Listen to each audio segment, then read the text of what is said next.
Across the political spectrum, one complaint about the state never dies: bureaucracy. Tax forms, income statements, faceless officials with enormous power over your life, and a maze so absurd it feels like a Kafkaesque nightmare. And that's normal in most Western countries. But Estonia seems to have cracked the code. It quietly built a digital state that actually feels designed for citizens, easy, frictionless, and secure. Compared to Europe's bureaucratic nightmare, Estonia feels almost rebellious. A state that actually works. But here's the question: is Estonia genuinely freer or just more efficient at extracting your life and wealth? This is the story of Europe's digital rebel, and why even the most advanced government is still, at its core, a government.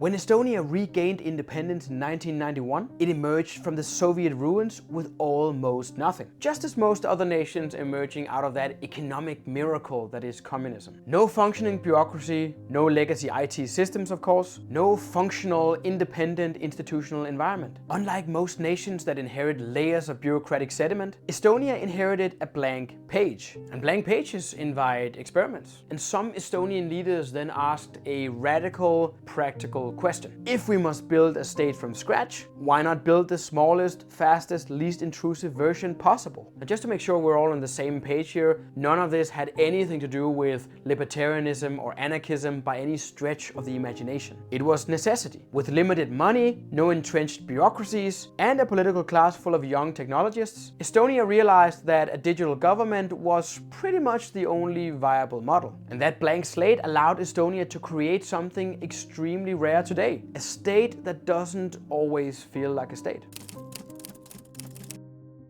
Now, while the technology gets the attention, Estonia's real innovation was, in a sense, philosophical. Radical transparency. While Western governments today usually try to generate trust through oversight boards, committees, regulations, and the belief that the state is the adult in the room, right? The belief that people cannot govern themselves and that they need to be protected from themselves to the same extent as they need to be protected from everyone else. Estonia, to some extent, flipped this logic. People shouldn't automatically trust the state, so we'll design a system where it can't act as much in the shadows. Every use of your data is logged, every access is visible to you, every bureaucrat is accountable instantly. This is of course structural, not moral. Estonia didn't make officials virtuous. It restricted their ability to behave corruptly. For libertarians, the point is clear. Estonia reduces your vulnerability to petty authoritarianism, not by creating freedom, but by removing some of the secrecy. And that alone sets it apart from pretty much every other state in Europe.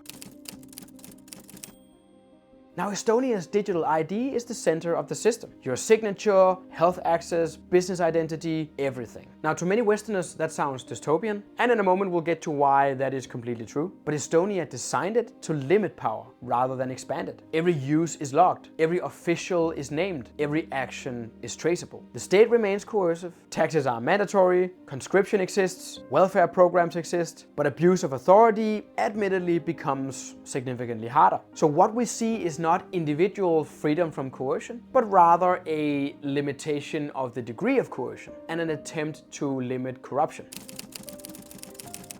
Behind all of this sits X-Road, a decentralized data exchange system. While most governments want massive centralized databases, Estonia rejected that idea entirely. Instead, data stays where it originates, agencies request only what they need, everything is encrypted, and nothing can be accessed quietly. Based on what we're told anyway, whether you believe that is another issue. The system is built on the assumption that centralization is dangerous, a principle that anti-authoritarians have pushed for ages. By decentralizing data, Estonia reduces risk, the potential for abuse, and concentration of power. It's not anti-state, but it is a move in the direction of a limited state, which is exceedingly rare for a modern government.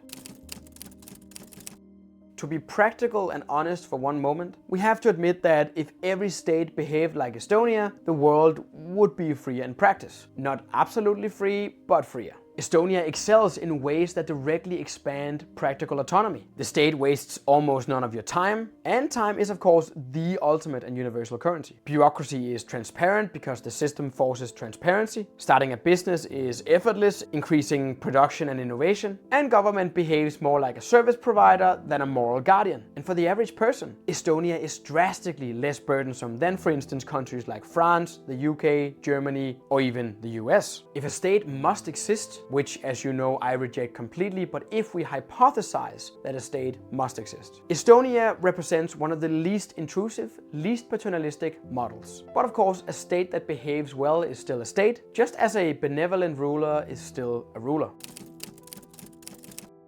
Which takes us to the obvious limitations of this model. Because despite its strengths, Estonia retains all the fundamental limits of statehood. Taxation remains coercive, taxes and mandatory contributions are not low, the state simply collects them more efficiently. And efficient coercion is still coercion. Military conscription, forcing individuals into potential life-threatening service under punishment is one of the clearest violations of freedom. The fact that the digital ID is mandatory, you never consented to it, you cannot opt out, no parallel structure exists. Then the fact that any governing structure, any state architecture can be weaponized. With great power comes, well, great power. You know, today Estonia's political culture might be liberal and transparent, but a future illiberal government could repurpose the logs, the ID system, and the infrastructure of transparency into tools of control. Now, as I said, this is the ever-present danger of governance of any kind, of course, which is one of the reasons why government as we know it should not exist at all. Then the fact that you cannot exit the state. No one inside Estonia can choose another provider of identity, welfare, or governance. Despite its friendliness, Estonia remains a monopoly on these areas. Because the thing is, a more transparent state with less friction is still an engine for coercion. In other words, a digital state is still a state.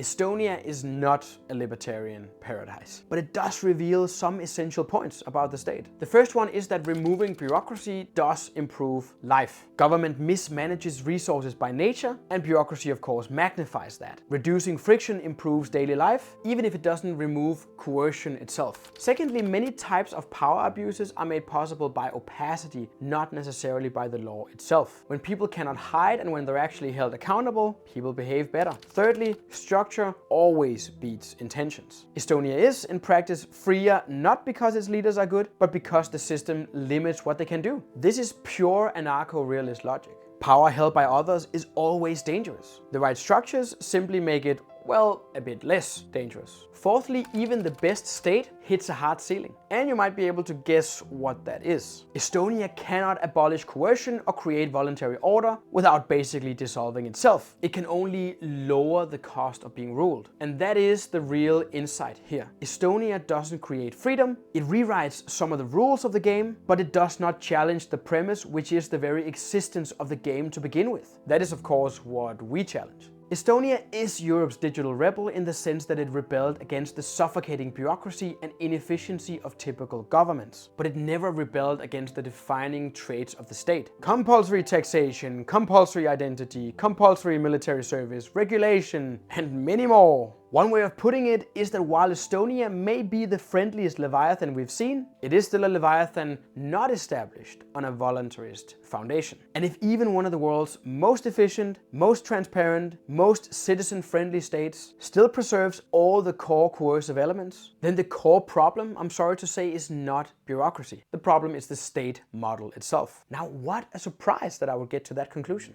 Estonia shows what happens when a government tries sincerely to stay out of your way. Not freedom, but breathing room. And don't get me wrong, we'll take it. Not liberation, but reduced friction. Not a new social contract, but a smoother version of the old one. Thank you for listening, and please remember to subscribe to become a part of what will one day become, hopefully, the greatest conversation on political and moral philosophy. Take care.